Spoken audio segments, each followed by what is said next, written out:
Oftentimes in the mental health system, we wait until individuals are really sick and they've had multiple hospitalizations. And our goal really is to enhance access. So we're intervening much earlier on. When you intervene earlier, you really have the opportunity to change the trajectory of an illness.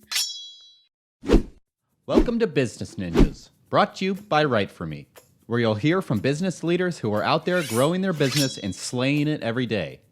Learn from the masters. Let's get started.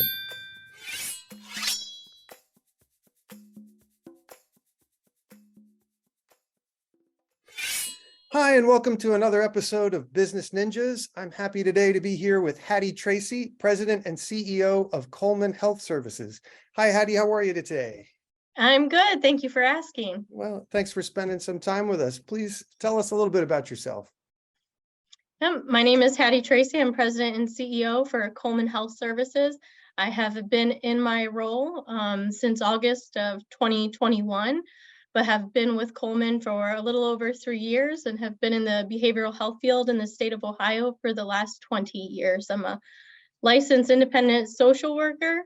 Also have a master's in public policy and administration, as well as a chemical dependency licensure.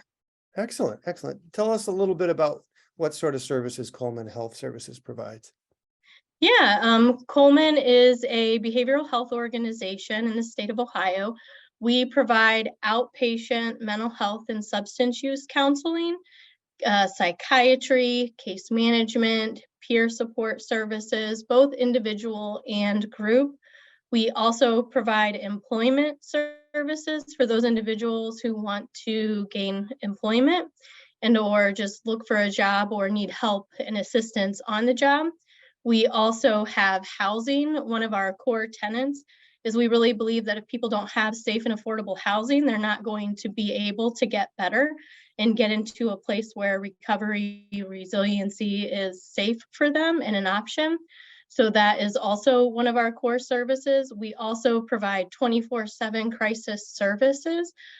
We provide mobile crisis services, so we will respond in the community, hospitals, churches, you name it, we will go there and see anybody who is in crisis any time of the day or night. We also have 2 988 call centers where individuals can dial 988 if they are having a mental health or substance use crisis.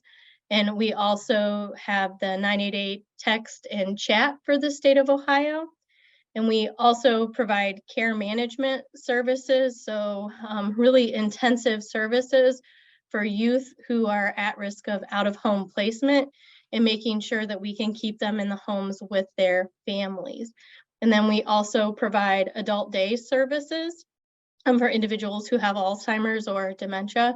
It's a place where they can come during the day so they can have socialization, and so they're not just sitting at home while perhaps their caretakers are at work, or just have one person coming into the home, and we do lots of activities with them in the community. So we really have a wide array of services, both in mental health, substance use, as well as for youth and adults. That's an impressively global approach at helping the community all the way around, from housing to work placement, all that kind of stuff. I thank you for the work that you do. How and when did Coleman Services start? Coleman was actually started in 1978 in Portage County, Kent, Ohio, and we were created as part of the deinstitutionalization movement.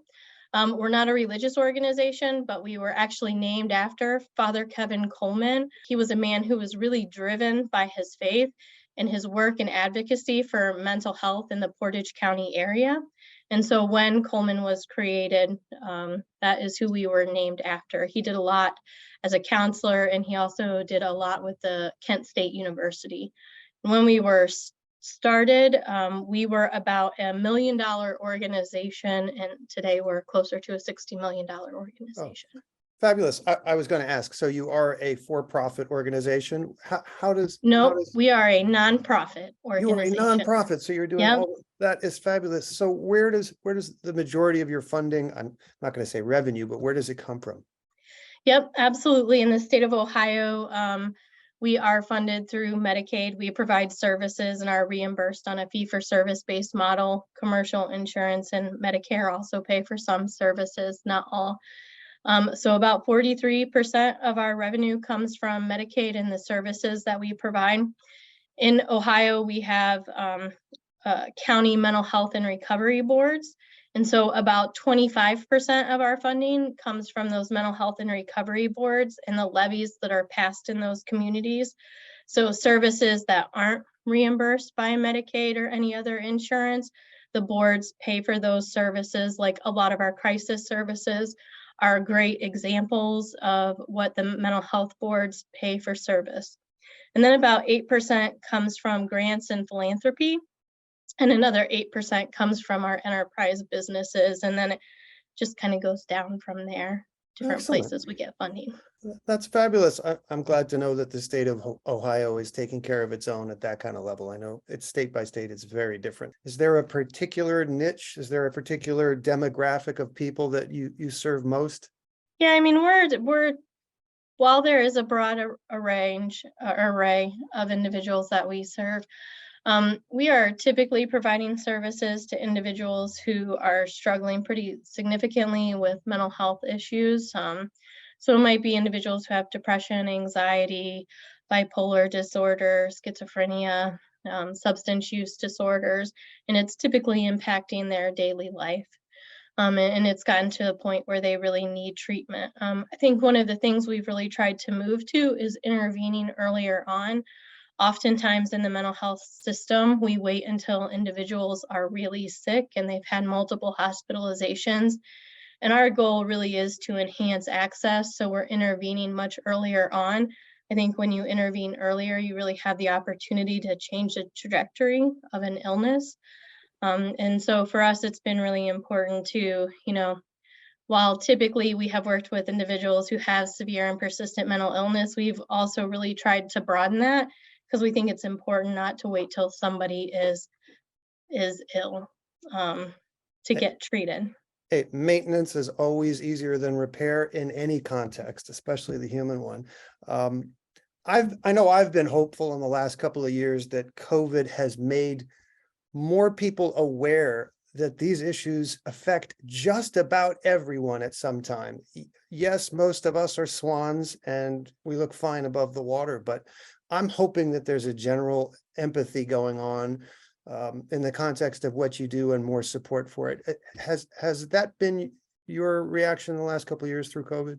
Yeah, I mean, there's definitely been more information out there about mental health, about depression, anxiety, and how it impacts individuals, and much more information about treatment in general and how to get access to services, which I think has been really great. There's also been a movement towards telehealth and having more access to services in that way. So I definitely think that there has been a lot of education there that hasn't been there in the past, and hopefully it has reduced some of the stigma. And if anything, even if it hasn't reduced some of the stigma, I think today there are more ways to get help where you don't necessarily have to walk into a behavioral health center. It can be done perhaps a little more discreetly than it has been in the past. So I think having those options is also really beneficial. How have you managed to grow the business in the last few years? What's your pathway to that been? Very carefully. No, I think for us it has really been about continuing to build relationships in the communities that we serve, really being able to look at what are the needs in each of the communities that we provide services in. And also, talking to other communities about what their needs are and whether or not Coleman can step in and can help and can address some of those needs. It's also really been sticking to, these are our core services. This is what we know we're good at. And this is what we know we are able to produce and how we're able to impact people's lives. And I think, those two items have been really important to our continued growth. But I really think that the main one, it really is about relationships, right? We've expanded into Belmont, Harrison, Monroe counties to provide services. We've become a 988 provider for the state and their new 988 program. We've become a care management provider for the state, which was also a new program. And I don't think you're able to do some of those things if you don't work really hard at the relationships and you don't know what your core services are that you're good at. And one of the things we really talk a lot about is, as much as we want to be everything to everyone in the community, we also have to take a step back and say, this is what we know we're good at, and this is what we know we can do to impact lives. And we need to do more of that.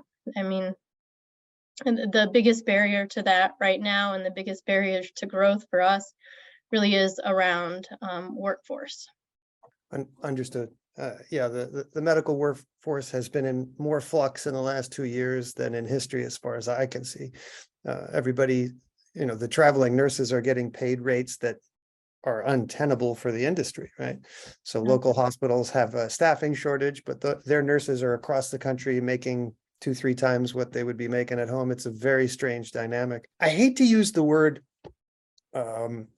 competitors in your space because it's such a personal industry, but how does Coleman Health Services stand out from its competition? Well, I mean, we're just great. No, I think for us, it really has been about, being consistent to our mission and our vision as an organization, and really focusing on the impact that we have in individuals' lives. I think we just went through a name change in August of 2021 and moved to Coleman Health Services. And we changed our logo, and there are 7 starbursts that are about our 7 core values at Coleman: engagement, transparency, innovation, teamwork, passionate, empowerment, and continuous learning. And so those are the 7 starbursts, and at the core of those 7 starbursts is an individual. And I think the thing that we've really focused on is that everything that Coleman does is focused around the individual. And whether that is the person receiving services, whether that is the family, the stakeholder, or our staff, who we are also here to serve.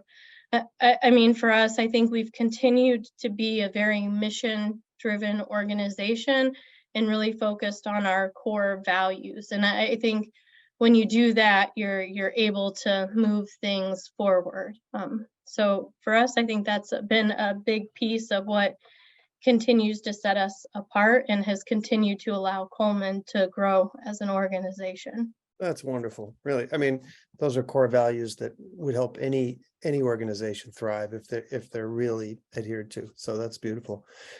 What's something that you'd like to be celebrating personally and or professionally 1 year from now? I think I would like to be celebrating Coleman's continued growth. But also I think part of that continued growth is continuing to grow our workforce, and finding a way to, decrease staff burnout. The behavioral health field, substance use, it can be a challenging field, but I also believe there is not a field that is more rewarding. I mean, you really get to work with people when they just feel like there is no hope, no light, and you get to see how things change over time.